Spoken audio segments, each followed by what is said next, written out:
ఈరోజు మధ్యాహ్నం 1:10 మా కుకట్పల్లి పోలీస్ స్టేషన్కి ఒక డైల్ 100 సమాచారం వచ్చింది. దాని ప్రకారం ఒక 10 సంవత్సరాల పాప ఇంట్లో చనిపోయి కనిపించిందని ఆ సమాచారం యొక్క సారాంశం. వచ్చి చూడగా ఆ పాప 10 years age and 6th class చదువుతూ ఉంది. సో వాళ్ళ ఇంట్లోనే మంచం మీద పడి ఉంది. సో ఒంటిపై కత్తిపోట్లు ఉన్నాయి. సో ఇప్పుడు ఆ బాడీ చూసాము. తల్లిదండ్రులు చెప్పే వెర్షన్ ఏంటంటే వాళ్ళు 9 o'clockకి ఇద్దరు కూడా జాబ్స్కి వెళ్ళిపోయినారు. వాళ్ళు మళ్ళీ తండ్రి 12:30కి అట్లా బాబుకి బాక్స్ పంపాలని వచ్చి చూడగా పాప శవం బెడ్ మీద కనిపించిందని చెప్తూ ఉన్నాడు. సో బాడీని ఇప్పుడు పిఎంఈకి పంపిస్తూ ఉన్నాము. క్రూజ్ టీమ్ అండ్ మిగతా వాళ్ళు కూడా వాళ్ళ పని వాళ్ళు చేస్తున్నారు. సో పోస్ట్ మార్టం రిపోర్ట్ వచ్చాక మిగతా విషయాలు తెలియజేస్తాం. Thank you.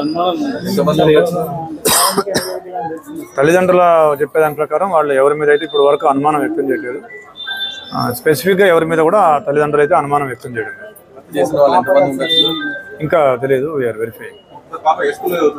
పాప కేంద్రీయ విద్యాలయం చెప్పి 6th class హాలిడేస్ ఇచ్చారని చెప్పినారు.